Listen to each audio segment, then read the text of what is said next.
같이 하겠습니다. 자, 사랑은 마음보다 선택입니다. 오늘 사랑은 마음보다 선택입니다. 라는 제목으로 하나님 말씀을 같이 나눴으면 좋겠습니다. 혹시 여러분은 누군가를 위해 내가 가장 소중한 것을 아무 조건 없이 내주어 본 적이 있으신가요? 우리는 살아가면서 늘 계산을 합니다. 내가 이만큼 주면은 저 사람은 나한테 뭘 줄까? 내가 손해보는 거 아닐까? 이런 생각을 하게 됩니다. 근데 오늘 저는 여러분에게 전혀 다른 계산법으로 자신의 삶을 온전히 던진 한 젊은이의 이야기를 먼저 들려드리고 싶습니다. 시간을 한번 거꾸로 과거로 한번 돌려보겠습니다. 지금부터 까마득한 옛날 1885년 4월 5일 그날은 부활절이었습니다. 제물포항, 지금으로 말하면 인천이죠. 인천 앞바다에 그 뱃소리가, 둔탁한 소리가 들면서 배 한 척이 들어옵니다. 그때 갓 결혼한 젊은 미국인 부부가 내리는데요. 그 남편의 이름은 아펜젤로였습니다. 아펜젤로, 당시 그의 나이는 27세였어요. 27세의 아펜젤로 선교사가 한 조선 땅에 온 것이죠. 여러분 27이라는 나이를 한번 생각해 보세요. 참 젊고 아름다운, 정말 뭐든지 할 수 있는 나이 아닙니까? 무엇인지 시작할 수 있고 앞으로 자신의 꿈을 펼칠 수 있는 그런 젊은 나이였습니다.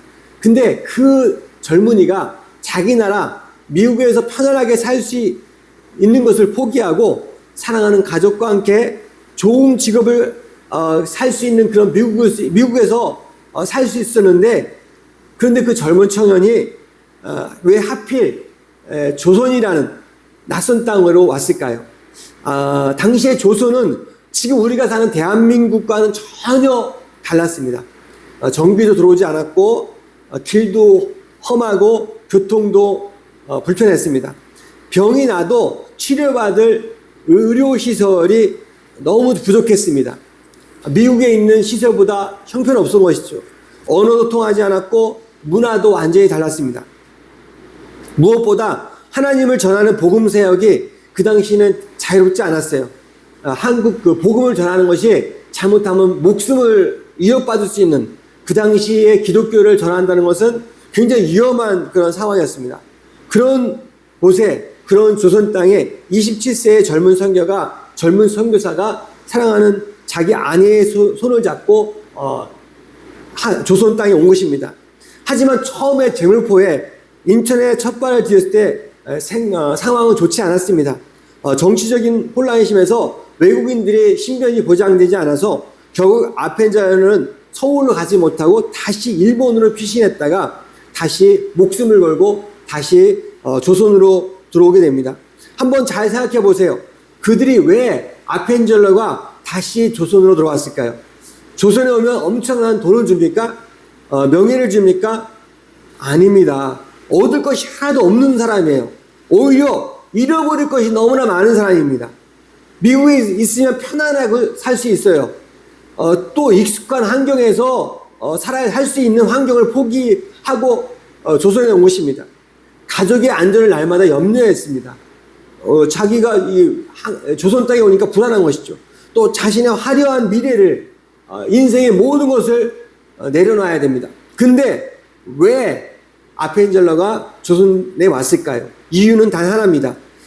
이 땅의 사람을, 이 조선 땅의 사람을 진심으로 사랑했기 때문인 것이죠. 아펜젤러 선교사님이 제물포항에 왔을 때 물을 끓고 기도한 기도가 유명합니다. 사망의 권세를 이기신 주님, 이 어둠에 갇힌 백성에게 자유와 빛을 주옵소서, 이렇게 기도를 했다고 합니다. 그의 눈의 조선은 낯선 가난한 나라가 아니었습니다. 하나님의 깊은 사랑을 받아야 할, 하나님의 사랑을 받아야 될 소중한 사람들이 살아갈 땅으로 봤다는 것입니다. 그는 조선 사람을 만나기 위해서 왔어요. 그들에게 소망을 전하기 위해서 온 것입니다. 그들의 미래를 위해서 자기의 젊은 청춘을 기꺼이 포기한 것이죠. 하나님께서는 바로 그 한 사람의 순종을 통해 놀라운 복음의 역사가 이 조선 땅에 이루어진 것입니다. 당시 아펜젤러가 조선 땅에서 복음을 전하는 건 쉽지 않았어요. 그래서 눈치를 보다가 작은 시작이 된 것이 뭡니까? 교육사업이었어요. 교육과 의료사업이었습니다. 그래서 한 사람 한 사람을 교육시키면서 그저 한두 사람을 영어 교육을 시키면서 자꾸 교육하는 사람을 늘려갔습니다. 그러면서 그 작은 시작이 지금 근대 교육의 시작의 뿌리가 되었습니다. 배제학당이라는 그 학당을 설치했죠. 그래서 이 배제학당이라고 보니까 유능한 인재를 기르는 집. 그래서 이 배제학당이 지금은 배제대학교로 더 성장이 됐죠. 그래서 지금은 배제대학교가 종합대학교로 좋은 대학교가 되는데 이 아펜젤러 선교사님이 그 당시에는 몇 사람 안 되는 사람을 영어 교육시키면서 그 사람들을 통해서 그 작은 씨앗이 지금 배제대학교가 된 것입니다. 자, 우리가 이 한 사람의 눈물과 사랑으로 이 조선 땅에 있는 사람을 가르친 것이죠. 그리고 그들의 마음에 복음의 씨앗, 사랑의 씨앗을 심은 것입니다. 그리고 그 작은 사랑이 이 나라, 이 민족을 복음화하는 데 큰 기여를 한 것입니다. 그런데 여러분, 우리가 가슴에 품어야 할 질문이 하나 있습니다. 아펜젤러 선교사님은 자기의 이익을 구했습니까? 내가 이렇게 하면 내가 뭔가 얻을 수 있을 거야. 내가 뭔가 명예를 얻을 수 있을까? 뭔가 부를 얻을 수 있을까? 아닙니다. 조선에 와서 무언가 내가 얻으려고 한 것이 아니에요. 오히려 자기의 모든 것을 내주었습니다. 시간을 내어주고 젊음을 내어주고 재능을 내어주고 마침내 자신 인생 전체를 걸었습니다. 그리고 결국 자신의 생명마저 이 땅의 바다에서 순교하는 그런 마지막을 여기서 한국에서 보낸 것이죠. 1902년 6월 10일 아펜젤러 선교사님은 성경 번역회의에 참석하다가 목포로 가던 중 군산 앞바다, 지금 말하면 이제 충남 서천 앞바다에서 배가 침몰하는 사고를 당해서 그때 하나님의 불신을 받습니다. 배가 침몰하는 순간에 그가 함께 했던 한국의 여학생을 구하려다가 본인이 순교하는 그런 안타까움이 있었습니다. 그가 한국에 사역한 기간은 1985년부터 1902년까지 딱 17년 동안 한국에서 복음을 사역을 한 것이죠. 미국으로 돌아갔다면 얼마든지 편안하고 호화롭게 살 수 있었습니다. 그러나 이 땅에서 마지막을 순교하면서 이 조선 땅을 사랑하신 것이죠.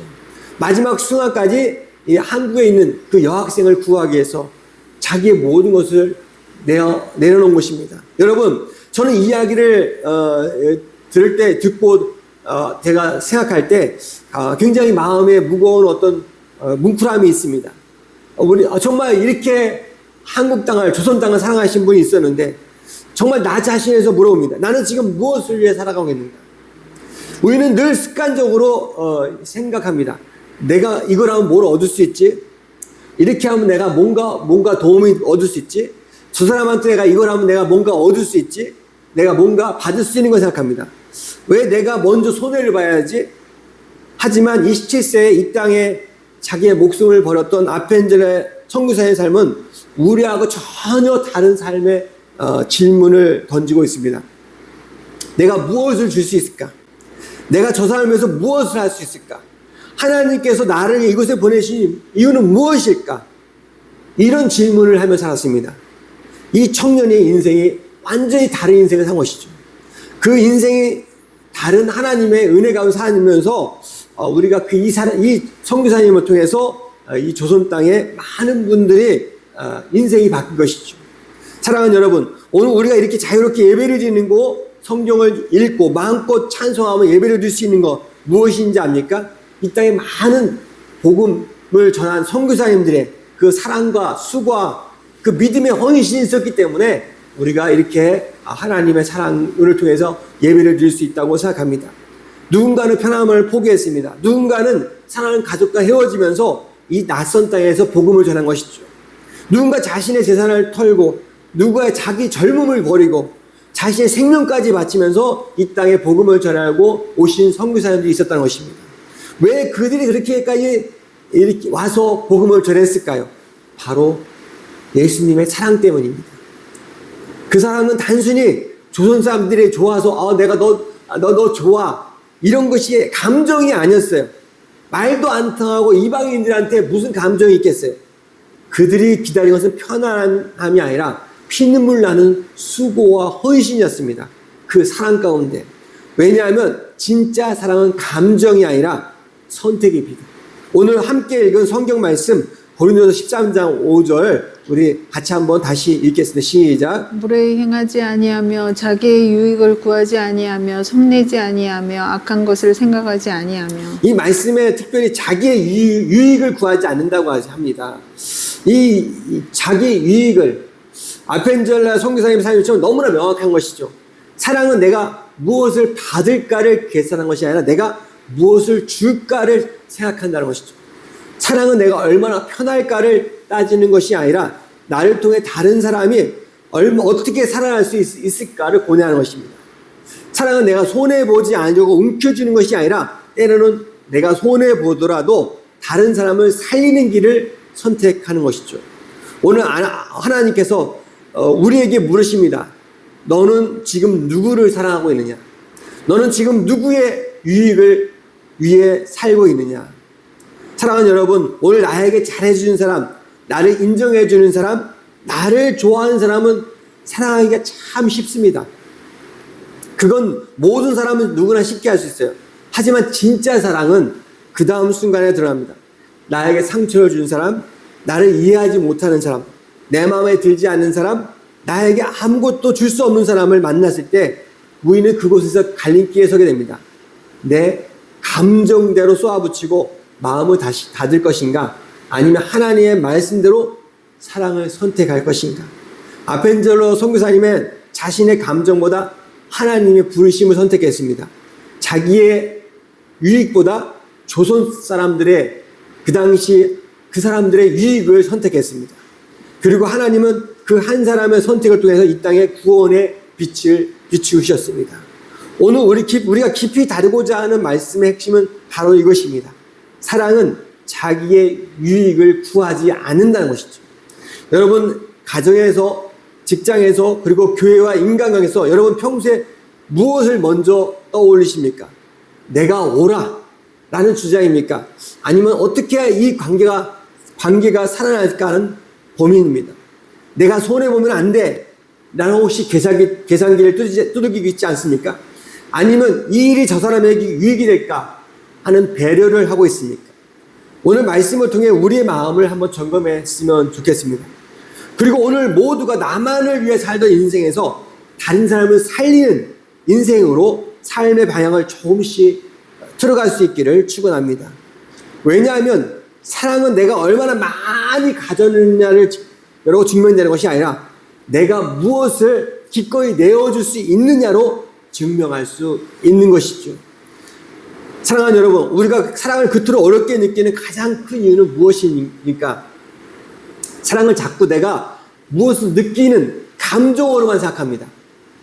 내 기분이 좋으면 사랑하고 조금이라도 틀어지면은 냉랭합니다. 나에게 잘해주면 웃고 조금 서운하면 마음의 문을 닫아버립니다. 하지만 성경이 말하는 사랑은 감정에서 끝나지 않습니다. 성경이 말하는 사랑은 내 마음이 원하는 것보다 하나님의 말씀을 선택한 것입니다. 그래서 성경 구절 우리가 고린도전서 10장 24절 보겠습니다. 누구든지 자기의 유익을 구하지 말고 남의 유익을 구하라. 이 참 짧고 명확한 말씀이죠. 그런데 이 말씀을 막상 내 삶에 적용하려고 하면 마음속에서 거센 저항이 일어납니다. 자기 유익을 구하지 말라니. 그럼 난 손해만 보라는 거야? 남한테 항상 양보하고 내 권리를 포기하란 말인가? 이렇게 생각할 수 있습니다. 성경은 결코 여러분 자신을 학대하고 무시하라는 뜻이 아닙니다. 문제는 나만 생각하지 말라는 것이죠. 내 유익만 챙기려는 자기 중심성, 내 감정만 소중하다는 이기적인 마음이죠. 이 자기 중심성이 마음에 가득 차면 우리는 절대 누구도 사랑할 수 없습니다. 우리가 자기 중심성은 내가 이미 가진 은혜를 보지 못하게 하는 것이죠. 성경 맨 처음에 나오는 에덴 동산의 이야기를 해볼까요? 하나님께서 첫사람 아담과 하와에서 얼마나 큰 축복을 주셨습니까? 창세기 2장 9절 말씀이요. 여호와 하나님이 그 땅에서 보시기에 아름답고 먹기에 좋은 나무가 나게 하시니 동산 가운데에는 생명나무와 선악을 알게 하는 나무도 있더라. 에덴 동산은 맛있는 열매와 아름다운 열매가 너무나 많이 있었어요. 맛있는 열매가 너무나 많이 있었습니다. 부족한 것이 하나도 없었어요. 근데요, 뱀이 나타나서 유혹을 했어요. 아담과 하와는 하나님이 금지하신 단 하나, 선악과 나무의 마음을 빼앗겨 버렸습니다. 창세기 3장 6절. 여자가 그 나무를 본즉 먹음직도 하고 보암직도 하고 지혜롭게 할 만큼 탐스럽기도 한 나무인지라. 여자가 그 열매를 따먹고 자기와 함께 있는 남편에게도 주매 그도 먹은지라. 참 이상하지 않습니까? 지금 먹을 것이 많아요. 지금 애들 먹을 것이 많은데 너무 많은 것이 있어요. 근데 없는 거 한 개의 목을 베요. 선악과 나무 먹지 말라고 했는데 이게 자기 중심성이에요. 네? 99개가 있는데 한 개의 목을 베요. 사람은 이게 자기 중심성인데 자기 중심에 빠지면 내가 이미 누리고 있는 수많은 은혜는 보이지 않아요. 근데 하나 부족한 거 하나만 크게 보입니다. 있는 거는 생각하지 않고 없는 거 하나만 크게 보이는 것이죠. 감사는 사라지고 불평이 나옵니다. 이 부부관계도 마찬가지예요. 배우자가 나를 위해서 고생한 많은 수고한 것이 많이 있어요. 근데 말 한마디 서운하게 하면 당신이 나한테 해준 게 뭐 있어? 이렇게 소리를 질러버립니다. 그러니까 준 거는 많은데 한 가지 서운하면 다 무시해버리는 것이죠. 그렇습니다. 사랑의 시작은 내 시선을 바꾸는 것이죠. 저 사람이 나한테 뭘 안 해줬지가 아니라 하나님 나에게 그리고 저 사람에게 나에게 무엇을 주었는가 바라보는 시선이다. 나에게 주신 은혜를 생각하셔야 돼요. 사랑은 내가 옳다는 고집보다 관계를 살리는 선택이 중요합니다. 우리는 누군가 다툴 때 가장 내려놓기 힘든 게 뭔지 아세요? 내가 옳다는 주장이에요. 난 틀린 말 안 했어. 난 틀린 말 안 했잖아. 난 옳은 말 했어. 저 사람이 나한테 시비 걸었어. 근데 내가 왜 먼저 사과해야 돼? 하지만 사랑은 내가 옳다는 것을 증명하기 위해서 상대를 굴복시키는 것보다 조금 억울하더라도 관계를 살리는 길을 선택하라고 성경은 말씀하고 있습니다. 빌립보서 2장 4절 말씀. 각각 자기 일을 돌아볼 뿐더러 또한 각각 다른 사람들의 일을 돌보아 나의 기쁨을 충만하게 하라. 성경은 내 일을 팽개치라고 말하는 것이 아니에요. 내 삶도 잘 돌보고 내 가정도 내 직장도 잘 책임져야 돼요. 하지만 거기에 머물지 말고 다른 사람의 처지와 마음도 헤아려 주라는 것이죠. 부부가 다툴 때 누가 맞고 누가 틀렸냐고 따지면 싸움이 끝나지 않아요. 너 누가 맞고 나 틀렸냐. 하지만 우리 가정을 살리기 위해서 내가 먼저 내려놓을 것이 무엇인가 이것을 물으면 그 순간부터 사랑이 시작이 됩니다. 자, 여러분들 모세는 왕국의 편안함보다 하나님의 백성을 선택했습니다. 성경 속의 모세는 한번 보십시오. 그는 이집트 왕국에서 공주의 아들로 살았어요. 아주 편하게 마음만 먹으면 평생 공주의 아들로 호식하며 살 수 있었습니다. 하지만 히브리서 11장 24절 26절 말씀. 믿음으로 모세는 장성하여 바로의 공주의 아들이라 칭함받기를 거절하고 도리어 하나님의 백성과 함께 고난받기를 잠시 죄악의 낙을 누리는 것보다 더 좋아하고 그리스도를 위하여 받는 수모를 애굽의 모든 보화보다 더 큰 재물로 여겼으니 이는 상주심을 바라봄이라. 자, 여기서 모세는 자기 혼자 편안한 길 그냥 왕국의 것을 다 버리고 고통당하는 동족을 살리는 길을 선택한 것이죠. 시선이 나에게서 남에게 간 거예요. 내가 편안한 것을 추구하는 것이 아니라 이스라엘 백성들을 본 것이죠. 그러면서 자기의 편안함을 내려놓은 것입니다. 자, 저는 지난주에 목사님과 시찰 모임에서 충남 서천의 아펜젤로 순직기념관에 다녀왔는데 그 앞에 보면 바다가 보입니다. 근데 거기가 보이는 어청도 섬의 밤이 거기가 이제 아펜젤 선교사님이 배가 침몰할 때 순교한 곳이 보인다고 해가지고 거기다가 순직기념관을 세웠다고 하더라고요. 아무튼 그 선교사님을 생각할 때 마음에 울림이 있었습니다. 이분은 자기 유익을 위해서 이 땅에 온 게 아니었구나. 자기의 젊음과 생명을 이 조선 땅을 사랑했구나. 그리고 120년이 지난 지금 우리는 그 사랑을 먹고 수많은 학교와 교회가 또 그리고 많은 사람들이 믿음의 길로 서일 수 있는 기초를 세워주셨구나. 여러분 지금 내가 조금 손해보고 베푼 사랑은 절대 사라지지 않습니다. 당장 눈앞에 보이지 않아도 하나님은 기억하시고 누군가의 삶을 그 사랑을 통해서 살리시는 것이죠. 사랑은 우리를 받는 사람에서 주는 사람으로 변화시켜집니다. 언제까지 나를 사랑해 주세요. 나 좀 이해해 주세요. 때릴 수 있는 아이처럼 사시겠습니까? 이제는 내가 먼저 사랑하겠습니다. 내가 먼저 다가가서 이해하겠습니다. 그런 성숙한 그 은혜가 있기를 축원합니다. 오늘 우리가 대단한 일을 하지 않아도 됩니다. 오늘 나를 만나는 소중한 가족과 만나는 모든 분들에게 정말 말 한마디 하는 좋은 사랑의 말 한마디, 또 내가 나를 힘들게 했던 사람들을 하나님 내가 사랑할 수 있게 도와주세요. 할 수 있는 기도할 수 있는 마음, 내 주장을 조금 내려놓는 것, 이것이 작은 사랑의 실천입니다. 사랑은 결국 누구냐? 이 사랑은 결국 예수님을 닮아가는 것이죠. 사랑의 시작은 예수님을 닮아가는 것입니다. 목사님, 내가 근데 알긴 알겠는데 정말 나는 할 수 없어요. 나 손해보면서 할 수 없어요. 맞습니다. 우리 힘으로는 정말 힘들어요. 손해볼 수가 없기 때문에. 나한테 상처 준 사람을 내가 어떻게 내 힘으로 사랑할 수 있을까요? 근데 우리가 이것을 예수님에게 배워야 됩니다. 예수님이 그래서 우리한테 필요한 것이죠.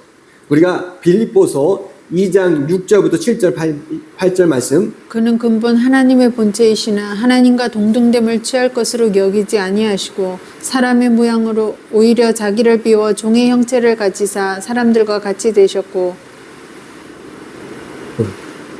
사람의 모양으로 나타나사 자기를 낮추시고 죽기까지 복종하셨으니 곧 십자가에 죽으심이라. 아멘. 예수님은 하늘의 영광을 버리고 가장 낮은 인간의 모습을 보셔서 우리를 살리기 위해서 십자가에 자기 목숨을 내놓으셨어요. 이 커다란 사랑을 받은 우리가 이것을 그 받은 사랑을 조금씩 우리가 배워가면서 실천해야 되고 흉내라도 내야 될 거 아닙니까? 그래서 우리가 사랑하는 지금 방금 우리가서 정말 어떤 삶을 사는 게 중요하냐? 남을 위해 살면 정작 내가 뭐가 남습니까? 나는 바보가 되는 거 아닌가? 세상은 마귀가 이렇게 유혹을 합니다. 너 바보가 되는 거야. 너 네 이익을 챙겨야지. 너 손해보면 안 되잖아. 하지만 마귀의 유혹에 넘어가면 안 됩니다. 하지만 예수님은 거꾸로 말씀하십니다.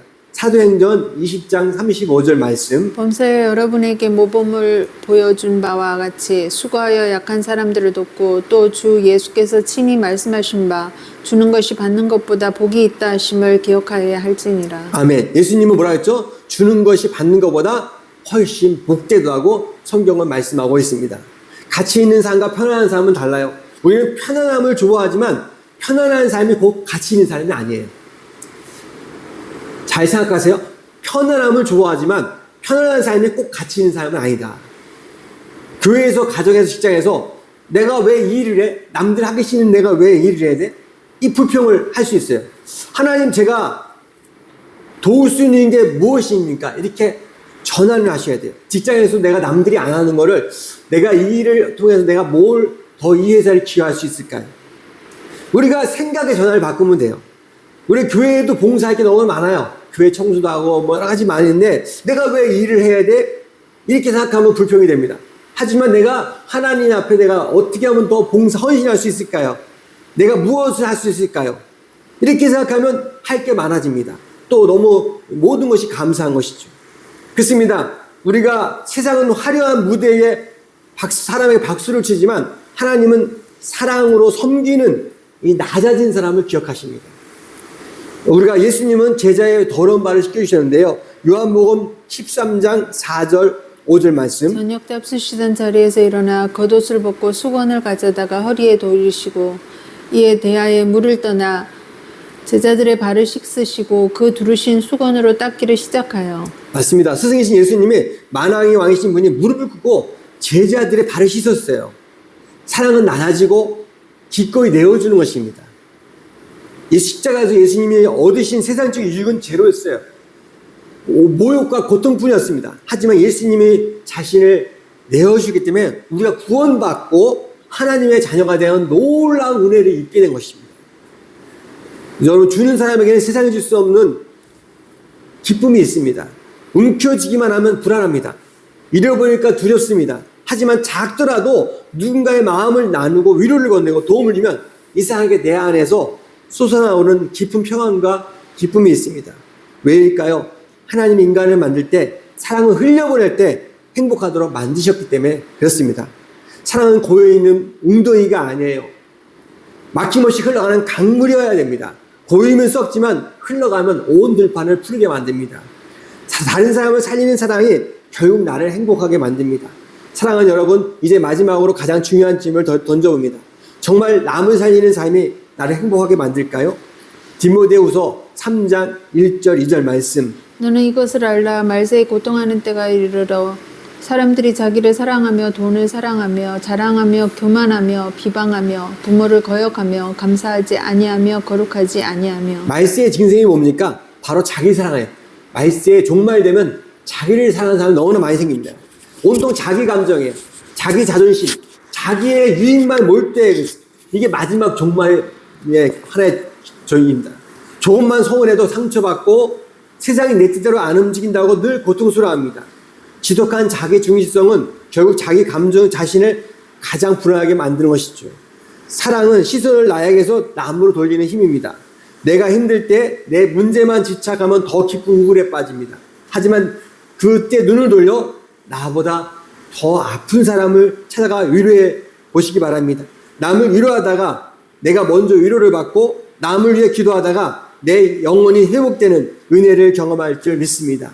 예수님은 자기 자신을 팔 가룟 유다를 오히려 발을 씻기시면서 그 사람을 다가갔습니다. 정말 그렇습니다. 우리는 이 땅에서 내가 누군가를 뭔가 얻을 수 있는 걸 생각하지 내가 베풀 수 있는 걸 생각하지 못할 때가 너무 많습니다. 그렇지만 예수님은 자기를 배반할 가룟 유다를 오히려 거꾸로 발을 씻기시면서 사랑해 주신 것이죠. 요한복음 13장 14절 15절 말씀인데요. 내가 주와 또는 선생이 되어 너의 발을 씻었으니 너희도 서로 발을 씻어주는 것이 옳으니라. 15절 내가 너에게 행한 것 같이 너희도 행하게 하여 본을 보였노라. 사랑은 상대방의 자격이 있어서 준 것이 아닙니다. 하나님께서 엄청난 사랑을 받은 사람은 그 은혜를 받아서 선택한 것이죠. 요한일서 4장 19절 말씀, 우리가 사랑하면 그가 먼저 우리를 사랑하였습니다. 그렇습니다. 사랑은 내 힘으로 안 됩니다. 사랑은 기도로 시작하면서 거룩한 순종을 통해서 이루어집니다. 하나님 내 마음에 사랑이 없어요? 저 사람 미워 견딜 수 없습니다. 그러나 예수님이 그 마음에 부어주셔서 내 감정대로 해야 하고 하나님의 사랑을 선택할 때 우리는 그 사람을 사랑할 수 있는 것이죠. 하나님 주시는 은혜입니다. 사랑하는 여러분, 인생의 마지막 날 우리는 하나님 앞에 서게 될 것입니다. 그러나 우리가 세상에 두고 갈집이나 통장의 잔고가 아무런 의미가 없습니다. 하나님 앞에 남는 것은 오직 하나, 내가 누군가를 사랑하는 흔적입니다. 그 사람은 늘 따뜻했어. 그분의 기도와 사랑 때문에 내가 살아났어. 이 고백을 남기는 인생이 가장 성공한 인생이 아니겠습니까? 아펜젤러 선교사님이 120년 전에 이 땅을 떠났지만 그가 뿌린 사랑은 지금도 우리 가슴속에 살아 움직이고 있습니다. 사람은 떠나도 사랑은 남습니다. 오늘 예배를 마치고 문을 닫을 때 마음속에 한 사람을 떠올려 보십시오. 내 마음 가운데 뭔가 마음 답답한 사람이 있습니까? 그 사람을 기도하시기 바랍니다. 그리고 위로할 사람이 있습니까? 그 사람에게 위로할 수 있는 마음을 주십시오. 그리고 따뜻한 문자, 오늘 수고했어. 그때 내가 미안했어. 그 단 사과의 한마디, 또 격려 한마디. 그리고 그 사람의 이름에서 1분 동안 짧은 하나님의 사랑이 흘러가기를 기도하는 것. 이 작은 씨앗을 통해서 하나님께서 여러분을 살리고 여러분의 가정과 또 우리 아름다운 우리의 삶을 또 우리 사회를 또 우리 교회를 하나님께서 아름답게 피워나갈 것입니다. 내가 옳다는 자존심보다 너를 살리겠다는 사랑을 선택하는 복된 은혜가 저와 여러분에게를 간절히 축원합니다. 우리 말씀을 생각하시면서 우리 찬송가 222장 우리 같이 찬양하겠습니다.